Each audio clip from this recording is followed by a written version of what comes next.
Hi everyone, I hope you're doing well. I know it's been a while since I filmed my last video on skincare, so I just wanted to hop on here and give you guys an update on how my skin is doing, especially after my first CO2 laser treatment, and also let you guys know what I've had done since and what I would recommend overall. Before I start, I just want to put out a disclaimer that I am not a medical professional. I am not qualified in treating acne scars, and I'm not a skin specialist, but I do have a lot of personal experience in dealing with acne scars. I had acne during my teenage years, as I'm sure a lot of people do. But unfortunately, even though it wasn't severe, it left a lot of deep scars on my skin, especially on my cheeks, and it left a lot of craters. It left a lot of box scars, rolling scars, ice pick scars, you name it. I probably had some of that on my cheeks. And I wanted to make this video because I realized that there was a lack of information, especially firsthand personal information when it comes to more intensive acne scar treatments like CO2 fractional lasers, and especially information for those who maybe have darker skin like I do, because it is very difficult to perform lasers on pigmented skin tones without experiencing side effects like hyperpigmentation. So for that reason, I thought it would be useful, and I really hope this gives you some insight on what the laser process is like and also what you can expect. I got my first CO2 laser treatment done back in January of 2020, and I made a video all about this. I'll link it down below, but overall, I was very pleased with the results. I felt like, honestly, at that time, I felt like it was a magical treatment, which it is not by any means, but I felt like my results were very dramatic, and I felt like my skin texture improved greatly overall just from that one laser treatment. And what the CO2 laser does is it essentially sheds the top layer of your skin. It's one of the most intensive treatments for acne scars on the market. And the specific laser I used was called Lumenis Ultrapulse CO2 laser, in case you are exploring this option. And because I was so pleased with the results, I decided to go for a second CO2 laser treatment back in July of 2020. So there were a few reasons why I opted for a second treatment. It absolutely is not necessary, but one thing I did notice is that after a couple months after my first treatment, I noticed that the results kind of mellowed out a bit. It wasn't as dramatic as it was at the beginning, and I'm honestly not quite sure why that is, but maybe it's because the skin at first was baby skin, it was a lot fresher, but I felt like there was still room for improvement after 6 months. So I opted for a second treatment, and it went very similar to the way the first went. Before my treatment, I was on 14 days of hydroquinone, 4% hydroquinone, and hydroquinone is essentially a skin bleaching cream that is available by prescription only. And the reason my doctor put me on this is because my skin was prone to hyperpigmentation, and it is a great preventative measure if you have darker skin. So I was on that for 14 days, and 5 days before my laser treatment date, I made sure I avoided the sun completely, and also I removed all active ingredients from my skincare routine. So that means no retinol, no hydroquinone, just very basic, moisturizer, sunscreen when necessary.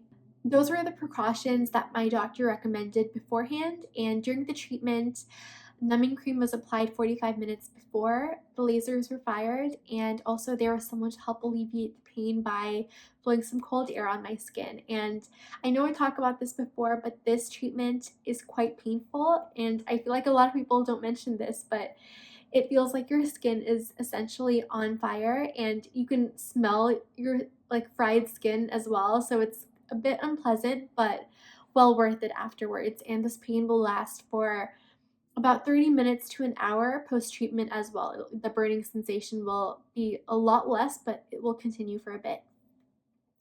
Right after the treatment, I make sure I avoid sun exposure for about 2 weeks. I mean, ideally as long as you can, but just make sure you really avoid the sun to prevent hyperpigmentation and any damage. I made sure I soaked my cheeks with warm water and white vinegar, and this is to prevent an infection from developing, and It also helps shed the dead skin that's peeling off, and I'll insert pictures so you guys know what I'm talking about. But it really helps with the recovery process, and I did that several times a day whenever I felt like it was needed.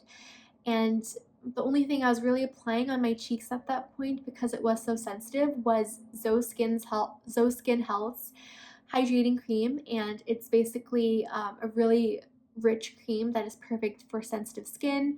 It's great if you have eczema, so I think that just shows how mild it is compared to a lot of other creams on the market while still being very hydrating. I was back on hydroquinone 2 weeks after my laser treatment, and that's to prevent any further hyperpigmentation and also kind of combat whatever might have developed, whether it's from the treatment or from the past. I personally did not experience any hyperpigmentation, fortunately. I think a lot of that has to do with going to a really great doctor. I think it's very important to do your due diligence before getting a laser treatment like this done. Go to someone who is very reputable. In the United States, at least as far as I know, plastic surgeons are typically the ones that are qualified to perform these intensive laser treatments like CO2 fractional lasers. So I made sure that his ratings were high, and I also recommend that you ask for pictures of previous patients and their before and afters to see what results you can expect.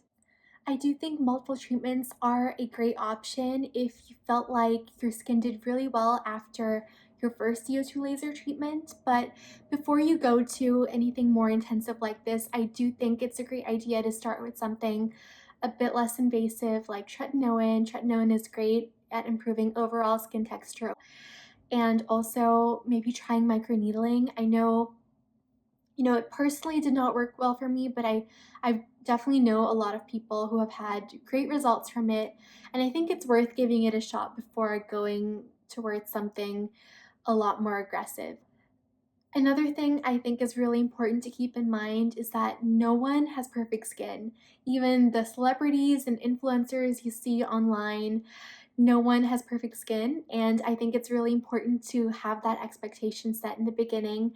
I think it's great to strive for improvement, but striving for perfection usually just leads to disappointment. So I just think you should improve as much as you can, but set realistic expectations in place. Your skin is not going to be, poreless, flawless right after one treatment, but I hope you will see great improvement in your skin tone and texture like I did. And I really hope this video was helpful for you if you are suffering from acne scars. I know how disheartening this journey can be. I'm always here to, support you guys throughout this journey. Feel free to reach out to me in the comments or through Instagram. I love hearing from you guys, and I'm always here to offer some, encouragement, and I can try to offer as much advice as I can.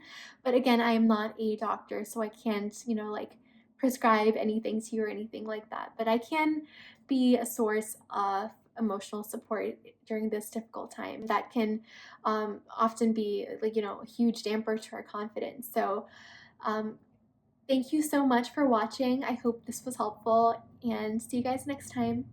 Bye.